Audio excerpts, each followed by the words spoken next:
What's going on, everybody? Zach Knight here with Kevin Snow. A little bit of a different type of podcast. Obviously, this is part of the Battle Biz Summit promo lead up. Kevin has been on the show before, so you're already familiar with him. But we are going to be doing a little bit of promo leading up to the Battle Biz Summit this August, the 4th to the 6th. And Kevin is going to be one of our amazing presenters. And before I give a little bit of an intro to him, Kevin, welcome back to the show, my friend. Hey, thanks for having me on again. Man, I'm excited about it because even since the time we've had the podcast and in the last year, really, we've really grown and furthered a lot of what you're working on and really the collaborative efforts. And just to remind the audience, man, you're a co-host of a Top 100 Apple podcast, Growth Mode, Army veteran, CEO of Time on Target, COO and co-founder of Success Champions, which I'm the Georgia territory lead for, an awesome national networking group really focused on education. But you have a 20-year career working with some pretty high-level brands that really overall helps. You really overall help people with the sales, the networking, technology. A Star Wars nerd, obviously. If people see the background, you got some cool stuff, way better than Harry Potter. Definitely. And that's going to have to be the first question because your co-founder with Success Champions, Donnie, is a Harry Potter fan. And he's way more of a nerd than either of us. Go Army. We don't like the Marine Corps, obviously. Is Harry Potter a ripoff of Star Wars? Yes. Harry Potter is Star Wars without lightsabers.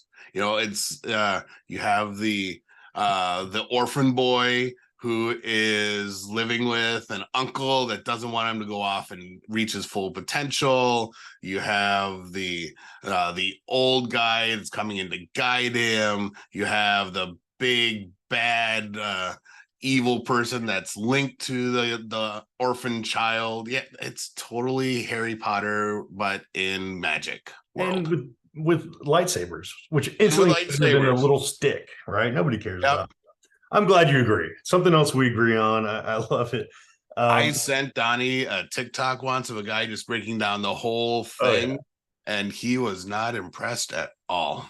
Well, it wasn't drawn out in crayons for him, so it was a little bit difficult for him to understand. But now that we have the serious business out of the way, man, I'm stoked to get you back into Atlanta, or get you to Atlanta. I guess to Atlanta. This is Atlanta first time through the city. I've never actually been in the city and spent any time there, so I'm really excited for that. Yeah, so I'm stoked about it. Before the summit, we're going to have a little bit of in-person SCN stuff happening with the crews, the groups we have in Atlanta, and then you're going to be here for the weekend. Really highlighting different aspects. Give us some insights. I know you have a ton of topics that you can focus on, from sales, operations, automation, networking, et cetera, all kinds of things, right? Yep. Give us an insight. What are some of the things you're going to bring to the stage and the audience can expect to learn from you? Well, one of the things that plagues business owners, especially when they're in that growth stage, is how do you manage all your time? How do you do more with less? You know, how do you balance, who do I need to bring on people? So we're really going to focus in on how they can impact their sales process and their closing results by using email, and how they can actually have some huge impacts by integrating some email automation right into how they sell. That's going to free up time for them as a business owner. If they already have a sales team, it's going to free up time for your sales team so they can actually support more people in their prospect list at once. And it could actually increase your revenue and shrink your sales cycle at the same time. So that's really going to be our big focus, is how to do that effectively, and how to make it so you don't come across as that same spam email that's in everyone's inbox this morning.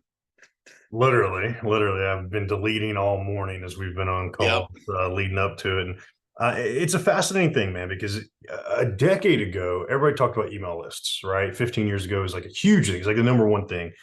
And then it shifted and it's not as impactful, or is as impactful. And when I first started business, I never bothered growing an email list, right? I was doing the podcasting stuff. I was doing all these things, but never really put an email list together until the last couple years. And then recognized, oh, shoot, there might be something attached to it. In the grand scheme of different things to market, prospect, and really get the message out there. Where is email marketing? Where is that list? Is it still hyper valuable? Email still has the highest ROI of any of the digital marketing mediums. It is still for like $42 for every dollar spent in email marketing. So it is still the big dog, and that's why you have companies out there like HubSpot and like that, who are just really pushing that email is still a thing. And it's an easy way to communicate. There are a lot of people, I get some marketing texts, but I do not respond to them as quickly as email in my inbox. The text has to be really super specific to something that I actually want at that time. But it's the email. I have a folder, and I'm not your normal person, because I actually read all the spam because I want to see what they're doing horribly and seal what they're doing really well. But I have folders from specific content creators that I keep their stuff. Because it was actually really good stuff, and it wasn't maybe at the time that I needed it, but I liked their stuff, so I kept getting it. And that's the cool thing with email. People will go back to email, or they'll go back to the page like, oh, I remember that we need this thing, and I remember this Zach guy was sending us stuff. I'm going to go see if that's still a thing. So it is really effective. Plus, you can get, in a text, you can only tell so much. In email, you can put a little bit more context behind your information. Unfortunately, what's happening in the industry right now is a ton of people are just sending out really lazy emails. They're sending out stuff like, hey, just want to bump this up to the top of your inbox. And remember, we can do this thing for you. And that's lazy, and I used to reply back to them and yell at them. Well, not really yell, but tell them that they weren't doing so well, and give them an idea of how to actually do it better. All caps, right? You just put it back to you stuck in all caps. What are you doing? Fire your email person. But and for those, you can tell though, the companies that do it that way, it's a numbers thing. It is totally a numbers thing. They are probably sending out 20 to 30,000 cold emails a day, and just hoping, that they get 100, 150 that say yes. And then when they do, they're all excited. It's like, oh, we got 150 new prospects. Yeah, but you sent out 20,000 emails. Your click-through, your conversion rate sucks. So, that's the thing. For small businesses, you have to be smarter. And you have to connect to your prospects through that email. They have to be able to read the email and feel like, oh my God, he understands me. This is a real person. One of the emails that I talk about in the presentation I'm doing is the one that we send for the Success Champions public Facebook group. We set up, one of the first things I did when Donnie and I started working together is we set up an automation for him for when people join the group. They would get kind of an onboarding series of, hey, welcome to the group. Click here, do this. We want you to talk about this stuff. Go here, and all that. The first email was your standard, hey, welcome to the group. Here's all the rules. Don't break them. If you're a dick, we're going to kick you out. All that general stuff. Yep. The next day, or the next day or a day later, we sent another one out, and the subject line was, oh my God, I'm so sorry. I'm an ass.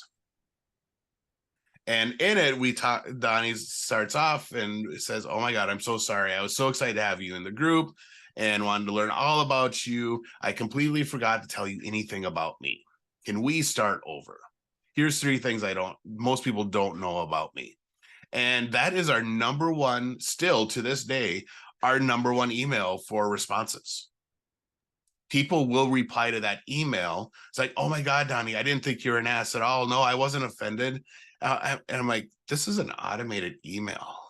There's like the big unsubscribe banner at the bottom. If you don't want to get more emails from us, click here. But people replied because they thought they were actually talking to Donnie. And that's what you have to do with your email if you want it to be successful and be a tool that actually helps you close business. You have to be able to connect with your prospects in that type of medium. Yeah, I know that's a big failure point for a lot of us, and part of even I mean, obviously you got to figure out that right code, right? And for me, it's almost like a redirect. I use email almost as like a redirect, right? My list, especially with all the events. I know y'all host a ton of events. I'm hosting a ton of events. It's almost like a redirect. Come back. Thank you for coming. And but there's substance behind it, to your point, right? Yeah. Yeah, they might be automated, but there is a substance behind why am I emailing you? It's not just like that shotgun blast that annoys everybody. So I love that topic, and it's definitely something that is needed. When you're in town and when you're at the summit and you're going through the weekend, if somebody wants to come up to you, and this is an interesting question, as much as we speak, right? You get off stage, you get swarmed, and it ends up being half the time it's like people just like chit chatting, not really mean anything. If somebody wants to actually have 10, 15 minutes of your time during the weekend, what would be a question that would actually stir your interest into having a legitimate conversation with them? I love and this always surprises everyone because I am the introvert on the Success Champions team. But I love when Until I'm karaoke night. Until karaoke night, that's different. I was drinking. You know what happens in Fort Worth stays in Fort Worth. Um, but no, what I love when I'm at conferences. You get rushed after the stage, but everyone, because you have that stupid speaker banner on your name badge, everyone's like, "Oh, I can't go up and talk to them." They're probably really busy. No, just come up and say hi and ask your question. And if it's a really cool question, and I want to dig deeper, I'll literally say, "Hey, let's grab 10, 15 minutes and let's do a quick virtual coffee when you open on the schedule." That's how you use conferences. You go find people, say, "Hey, can we sit down for 30 minutes? I want to pick your brain about this." Although don't use that term because that weirds people out sometimes.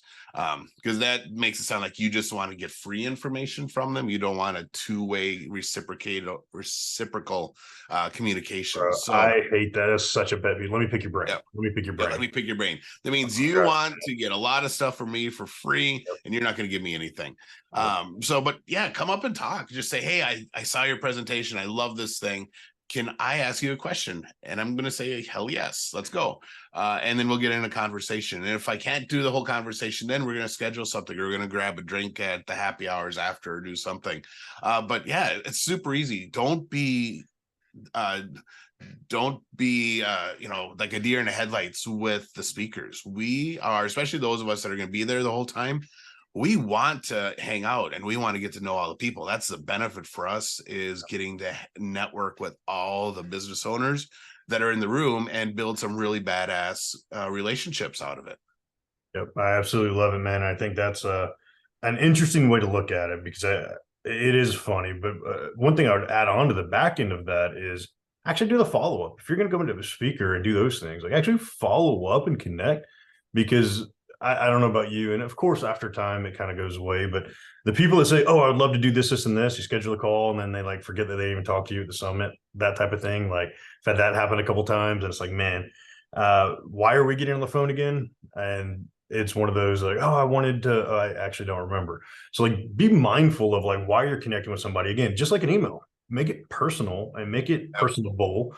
And before I get off too much on that soapbox, it would be a disservice for me not to also mention the Badass Summit that's coming up in September.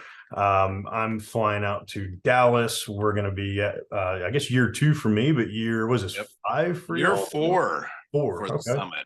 So tell us a little bit about y'all summit and what you got going on out in Dallas. So this is year 4 of the Badass Business Summit in Fort Worth. And we've changed every year. We've gone through a little bit of an evolution. And this year, our big focus is really we're bringing in more panel discussions and more masterminds. One of our biggest feedbacks from last year's summit was they love the ability to actually take time to work on their business with all the stuff they had.